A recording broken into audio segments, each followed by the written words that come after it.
takbuhin yan si tatay. Ay, hindi ganun. Sabihin mo, baka in-enjoy pa niyo yung pagkaka-hostage niyo. Para magkaroon siya ng chance na makalapit sa nanay mo. Baka nga pinagdasal pa niya yun eh. Carlos! At bakit ko naman ipagdadasal na mapahamak si Lynette at saka si Annalyn? Lahat kami nasaktan. Muntik kaming mamatay. Palibhasa, hindi mo maintindihan eh. Dahil wala ka. Nung panahon na kailangan ka ng asawa mo. Ah, kaya nagpaka-asawa ka? Carlos! Alam mo, pareho talaga kayong ugali ni Moira. Tay. Pareho kayong praning. Ah, ganun? Ano gusto mo? Daddy. Carlos! Ano? Ano ba? Pwede ba tumigil na kayong dalawa? Tama na! Carlos, ano bang pinagsasabi mo? Archie, pwede ba umalis ka na? Please. Salamat sa pagkain para kay Annalyn. Tay, salamat po, pero sige na po, please. Sige anak, alis na ako. Ingat ka po. Michael, pakihatid na lang si RJ. Sorry.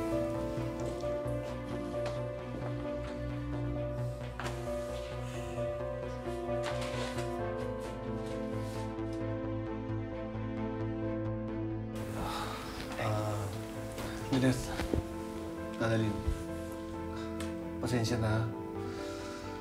Kasi masyado lang talaga ako na-stress sa mga nangyari ngayon. Sorry.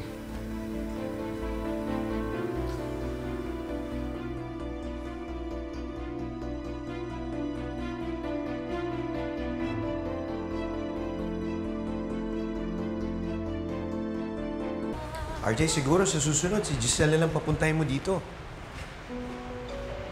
Bakit? Kasalanan ko ba? Ako ba yung mainit ang ulo? Well, intindihan na lang natin may pinagdadaanan si Doc Carlos. Michael, muntik akong mamatay sa city jail. Na-hostage ako. Habang siya, naakyat bahay lang siya. May topak talaga yung Carlos na yan eh. Dapat talaga sila ni Moira ang nagkatuluyan. Pareho silang may saltik. Kaya siguro hindi sila nagtagal ng ex niya. Sino ex ni Carlos? Si Irene. Sino yun? Well, nakasabay kong mag-lunch si Irene dun sa bahay ni Carlos. Well, she didn't mention na mag-ex sila, pero nalaman ko lang later on kay Chang Susan. Hindi pa ba siya namimit?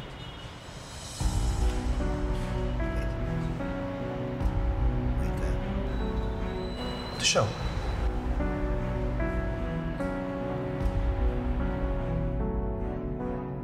Familiar sa akin to.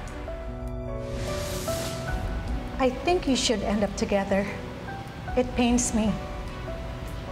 Yung mga taong totoong nagmamahal, dapat hindi naghihiwalay.